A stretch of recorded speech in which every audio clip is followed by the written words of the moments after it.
제가 오늘 말씀드릴 주제는 치과에 가면 한 번쯤 꼭 물어보고 싶었던 것들인데요. 여러분들께서 치과에 가셨을 때 한 번쯤 주치의 선생님께 꼭 물어보시고 싶으셨던 부분들을 위주로 준비했으니 많은 도움이 되셨으면 좋겠습니다.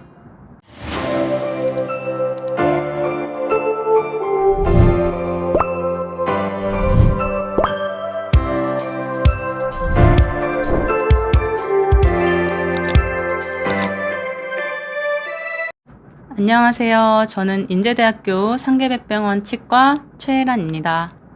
제가 임상 현장에서 진료하면서 가장 많이 받았던 질문들을 위주로 강의를 구성을 해보았는데, 지금 보시는 내용들을 가장 큰 주제로 말씀드릴 거고요.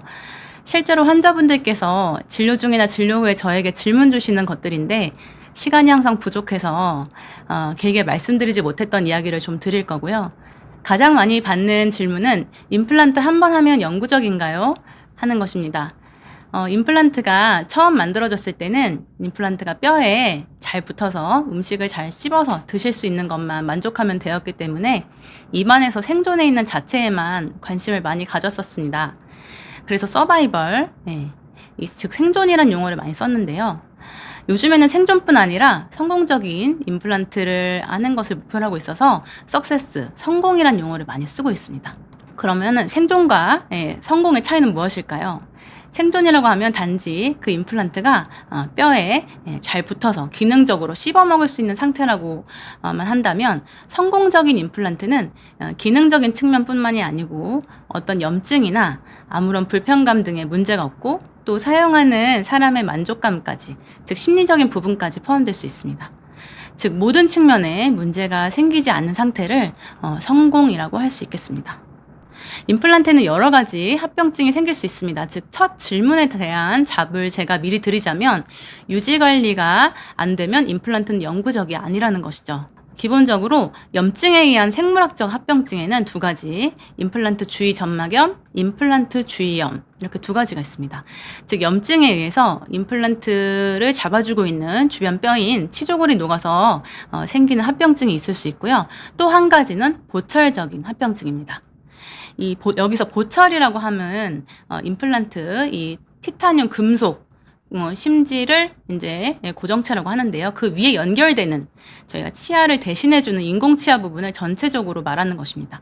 이 부분이 기계적인 문제에 의해서 보철물이 파절된다던가, 나사가 풀린다던가, 그 상태에서 나사가 부러져 버린다던가, 아니면은 그 임플란트 심지 자체가 부러지는 경우도 있습니다. 마지막으로 심미적인 합병증도 생각을 해야 되는데요. 물론 뼈가 좋은 곳에 이렇게 임플란트를 잘 심어서 염증이 하나도 없는 경우도 좋겠지만은, 예를 들면은 이제 상악, 저희가 위암니라고 하죠. 위암니에 임플란트를 해서 잘 씹고 먹을 수 있게 됐지만, 주변 치아와 저희가 조화를 이루어 봤을 때 아름답게 보이지 않는다면, 그거는 성공적인 임플란트라고 하기에는 조금 어려울 것 같습니다. 이런 합병증을 일으킬 수 있는 인자를 미리 저희가 알 수가 있는데요. 모두가 알고 계시다시피 이 흡연은 저희가 염증을 잘 일으키고, 수술 직후부터 아무는 것도 방해할 수 있기 때문에 문제를 일으킬 수가 있습니다. 또 그 구강 위생 관리가 잘 안 되시거나 잇몸 질환을 원래 처음부터 가지고 계셨던 분들도 합병증에 취약할 수 있는데, 이 부분이 어려운 점이라 생각합니다. 왜냐하면 그 치아가 부러져서 저희가 이제 임플란트를 한다던가, 충치가 심해서 빼고 임플란트를 하시는 분들도 있지만, 더 많은 분들이 이 치주염 때문에 치아가 흔들려서 빼고 임플란트를 하는 경우가 더 많은 것 같습니다.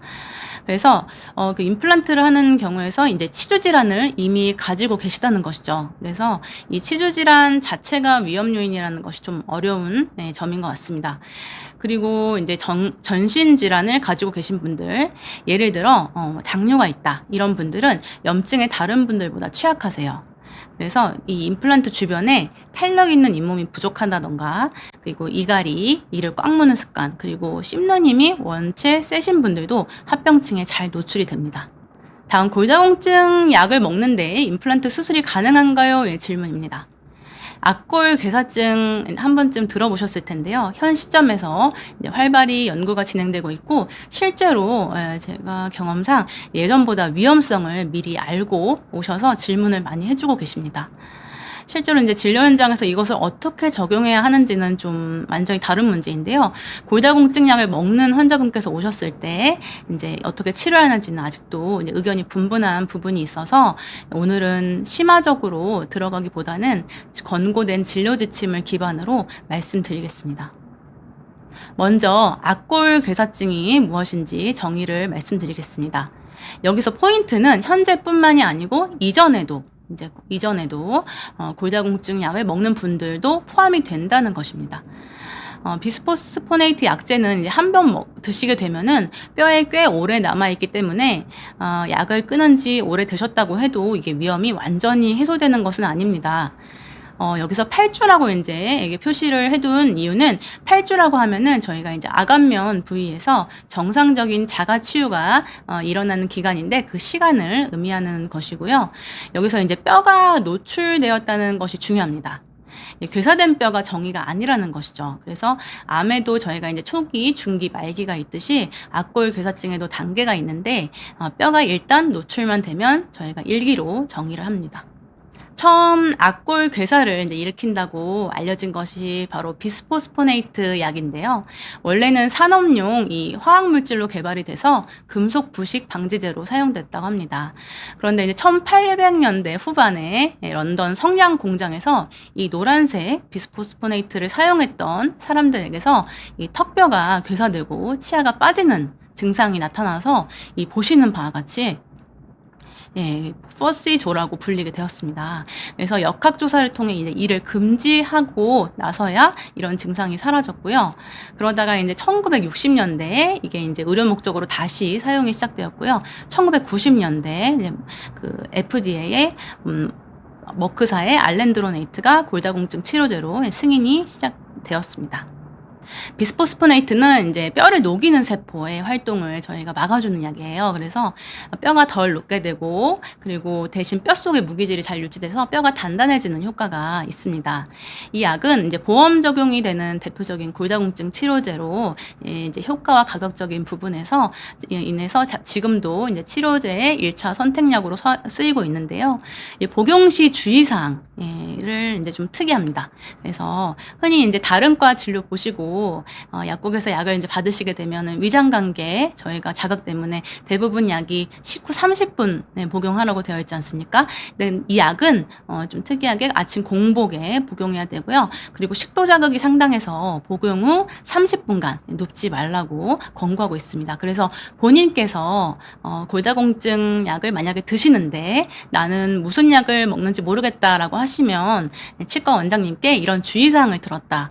라고 말씀하시면 도움이 될 것 같습니다. 최근에 이제 이 약제 말고도 다른 여러 약제가 개발이 되었는데요. 악골괴사증을 일으키는 약의 이제 상품명만 정리하려고 해도 수백 가지가 넘어서 간단히 정리할 수준이 아닙니다. 그래서 이제 간략히 조금 이해를 돕기 위해서 말씀드리면 이 골다공증 치료제는 결국 뼈를 튼튼하게 만드는 것이 목표이기 때문에 이 뼈를 녹이는 저희가 이거를 파골세포라고 하고요. 뼈를 만드는 조골세포가 있는데 이 둘 간에 복잡한 경로가 있습니다. 그래서 이런 복잡한 경로에 영향을 준다고 생각하시면 될 것 같습니다. 또 최근에는 항암치료 관련 약에서도 이 악골괴사증이 드물게 일어나고 있다고 알려져서 범위가 확장되고 있어요. 그 2019년 초에 이제 보험이 된 데노수밤이라는 약이 있는데요. 이게 이제 비스포스포네이트보다 부작용도 적고 효과는 비슷하다고 알려져서 이제 이 프롤리아 정도의 상품명을 기억해 두시면 도움이 되실 것 같습니다. 그럼 저희가 이 악골괴사증을 왜 조심해야 하는가는 것은 이것입니다. 저희가 이제 보통 발치 후에 60% 정도 발생된다고 보고되고 있습니다. 그리고 이제 예전에는 비스포스포네이트가 악골괴사증을 일으킨다라고 해서 이 앞에가 비스포스포네이트의 약자를 따서 B였는데요. 이제 앞서 말씀 보여드린 바와 같이 여러 약제들이 골다공증을 일으키고 있는 것으로 이제 알려졌기 때문에 현재는 이게 메디케이션이라는 용어로 되면서 M으로 바뀌었습니다. 자, 그러면은 환자분께서 임플란트 수술을 이제 하거나 발치를 하셔야 하는데 안전하게 약을 이제 끊는 게 어느 정도냐고 저에게 물어보시는 경우가 많습니다. 그래서 이제 그럴 때는 고려해야 될 사항이 이미 복용해 온 약제가 뼈에 지금 남아 있어서 영향을 줄 수 있는 시간을 고려해야 하고요. 그리고 이제 어떤 수술을 해야 되는데 약을 먼저 끊어야 한다면 통상적으로 2~3개월 정도 끊는 것을 생각해 볼 수 있겠습니다.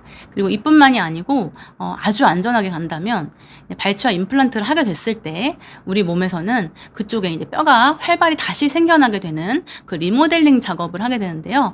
이때 골다공증 약을 다시 드시게 되면은 막 활발하게 지금 건강하게 생겨나고 있는 뼈세포에 이 약제가 또 축적될 수 있습니다. 그래서 이 기간을 이제 2~4개월 정도로 보고 있어요. 그래서 이제 2014년에 저희 미국 구강-아간면 외과학회 지침에는 술전 2개월 끊고 수루 3개월 끊자라고 되었었는데 최근 2022년에 저희가 이 업데이트가 됐습니다. 그래서 이때는 이제 약물 중단의 유용성에 대해 근거가 부족하다고 하면서 이 명확한 기간을 권고하기보다는 중단 기간을 저희가 이제 특정할 충분한 근거가 없다는 입장으로 바뀐 상태예요. 그래서 그 치과 수술 전후에 언제 중단할지 아니면은 저희가 또는 중단하지 않을지에 대해서 개인별 위험 평가를 따로 해서 판단해야 한다고 하였습니다. 그래서 이 부분도 이 주치의 선생님과 면밀히 상담을 하시고 진행하시는 것을 추천드립니다. 자, 그 다음 이제 많이 받는 질문으로 입이 쓰고 화끈거려요 라는 이제 질문을 많이 받는데요. 이게 구강자결감 증후군이라고 합니다. 이거는 입안에 타는 듯한 통증은 있으나 눈에 띄는 병변이 없는 만성 통증 질환을 지칭하고 있어요.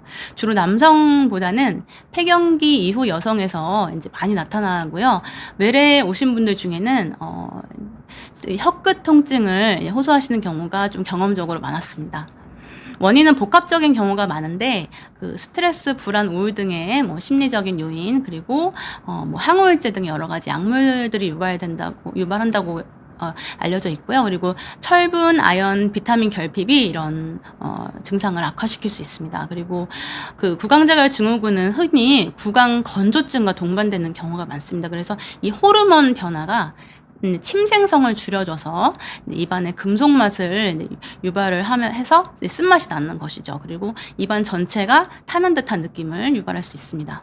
치료는 현재로서는 좀 안타깝게도 제한적이고 불명확합니다. 그래서 증상을 조금 줄여드리는 가라앉히는 방식을 일반적으로 사용하고 있는데요. 이 항불안제인 클로나제팜이라는 약을 좀 국소 적용하기도 합니다. 그리고 근데 이 클로나제팜이라는 약은 고령인 환자분들에서는 좀 어지러움과 졸음을 유발할 수가 있어서 좀 주의하셔야 하고요. 그리고 또 캡사이신 또 이제 가바펜틴, 스테로이드를 활용한 방법도 저희가 이제 사용을 좀 고려를 하고 있는데 이 질환 자체가 워낙 원인이 명확하지 않아서 증상 완화를 이제 목표로 부작용이 적은 치료법부터 주치의 선생님과 상의를 해서 진행하시는 것을 추천드립니다. 그리고 이제 일상생활 중에서 해보실 수 있는 것은 이제 산성 음식 그리고 뜨겁거나 매운 음료를 조금 자극성 있는 음식을 피해 주시고요. 그리고 수분 섭취를 신경 쓰시는 등의 생활 속 실천법을 시행할 수 있습니다.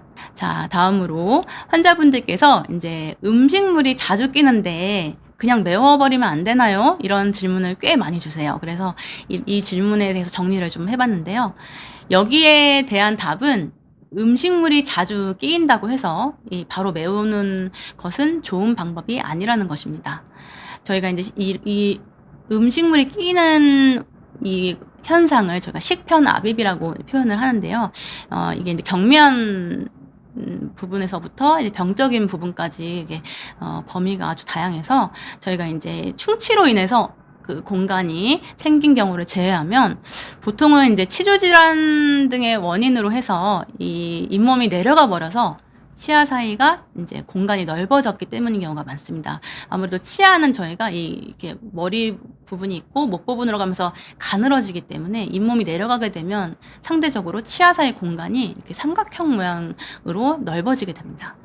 또는 이제 보철물을 이렇게 좀 오래전에 하셔서 좀 오래 노후가 돼서 미세한 틈이 생긴 경우에도 음식물이 끼일 수 있고요. 그리고 보철물 자체가 불량한 경우에도 식편합입이 발생할 수 있습니다. 그런데 이럴 때 단순히 이제 메워버리게 되면은 이게 이제 해결 방법인 것처럼 보일 수는 있습니다. 그렇지만 오히려 이게 치실이나 치간 칫솔이 잘 들어가지 않게 돼서 관리가 더 어려워지실 수 있어요. 그래서 잇몸 질환을 이제 악화시킬 수 있어서 결국엔 중요한 것은 메우는 거를 고려하시는 것보다는 끼이는 원인을 정확히 파악하고 해결하는 것이 중요하다고 할 수 있겠습니다.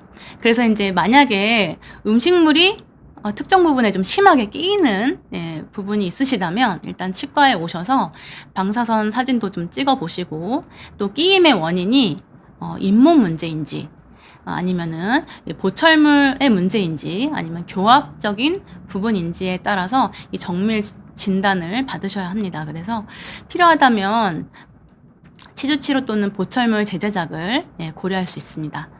그런데 이게 애초부터 그냥 필연적으로 끼실 수밖에 없는 또 구조도 있어요. 그래서 이렇게 되는 거는 무조건 메우기보다는 치실, 그다음에 치간 세정기, 그리고 치간 칫솔 등의 구강 보조용품을 사용하셔서 관리해 주시는 방법이 전체적인 이제 구강 건강이나 치료 비용 등을 고려하셨을 때 나을 수 있습니다. 자, 다음입니다. 요즘 인공 감미료 돌풍이라고 해도 과언이 아니죠. 이제 스테비아, 알룰로스, 자일리톨, 아스파탐 등의 대체당 이야기를 조금 해볼까 합니다. 치아에 충치를 생기게 하는 대표적인 균이 S-뮤탄스 균인데요. 이 S-뮤탄스는 설탕 같은 이 당을 섭취했을 때 최종적으로 산을 배출하게 됩니다. 그래서 이것이 이제 충치를 유발하게 되는 것이죠. 그러나 이 스테비아나 자이리톨 같은 대체당은 충치균이 이거를 에너지원으로 직접적으로 사용할 수가 없어요. 그래서 먹은 게 없으니 산을 배설할 수가 없게 됩니다. 따라서 이제 인공 감미료 자체는 충치를 직접 유발하지 않는 안전한 감미료로 분류가 됩니다. 잠깐 부가적인 이야기를 드리자면 앞에서 제가 구강 건조증 이야기를 잠깐 드렸는데요. 대체 감미료 중에 자이리톨을 일정 기간 꾸준히 복용하시면은 침분비가 어느 정도 늘어난다는 연구가 보고된 바 있습니다. 자, 스테비아만 100% 사용한 제품은 충치 위험이 거의 없지만 이제 주의하셔야 될 게 혼합 감미료 제품인지 꼭 성분표를 확인해 주셔야 되세요. 자, 가공식품에는 대체당 외에도 설탕, 포도당, 과당이 섞여 있는 경우가 종종 있어서 성분표를 꼭 봐주시고요. 그리고 아무리 대체 감미료라도 그 이솔지를 소홀히 하시게 되면은 이게 치태랑 치석이 쌓여버려서 잇몸병을 유발할 수 있습니다. 또한 요즘 유행하는 제로 음료 같은 그런 탄산이 들어간 음료도 조심하셔야 되는데요. 이게 인공 감미료가 치아 상태의 pH, 즉 산도를 변화시키지는 않지만 이 탄산, 제로 음료에 포함된 탄산이 치아를 부식시킬 수 있어서 그 외 부가적인 기능으로 치아가 썩을 수 있습니다. 자, 마지막 이제 구강 보조용품 사용법에 대한 이야기인데요. 환자분들께서 이제 진료 끝나시고 치실이나 치간 칫솔을 어떻게 사용하는지 모르겠다라는 질문을 좀 많이 주시는 편이세요. 그래서 이제 치실에 대한 부분부터 한번 말씀을 드려보고자 합니다.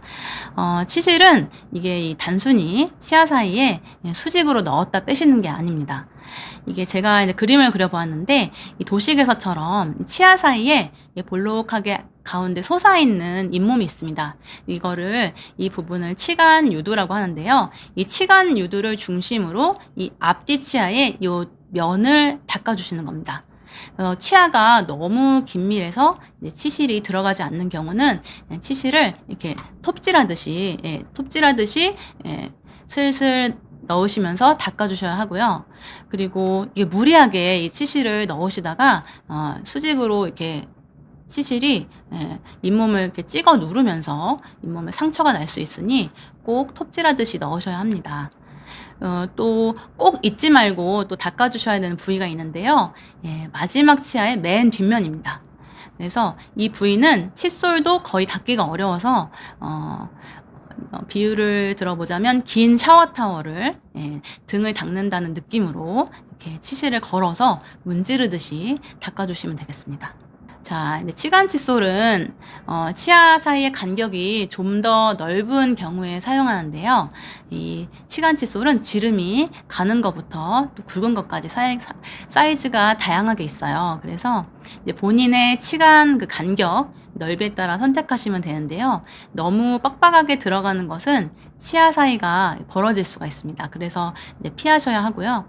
치간 칫솔을 치아 사이에 넣어 주셨을 때 약간의 저항감만 느껴지면서 들어가는 정도가 적당하다고 할 수 있겠습니다. 그래서 이제 한번 써보시고 골라 주시면 되고요. 그리고 이제 치아 사이를 이렇게 치간 칫솔로 닦아 주실 때마다 이 치간 칫솔에 오염물이 묻기 때문에 한 치아를 닦으시고 이제 다음 치아로 넘어가실 때 이런 물이나 구강 세정제 등에 세척을 해서 이렇게 넘어가시는 것을 추천을 드립니다. 자, 우리 조상님들이 가장 큰 행복이라고 말한 것이 바로 이제 오복입니다. 그래서 오복은 원래 이제 장수, 부귀, 그리고 몸과 마음이 건강하고 편안한 삶, 그리고 덕을 좋아하고 행하는 마음, 그리고 편안히 생을 마감하는 복을 의미한다고 합니다. 사실 치아 건강이 전제가 되어야 이 5가지 복이 모두 완성될 수 있어서 치아 건강이 오복 중 가장 큰 복이라고 했던 것 같습니다.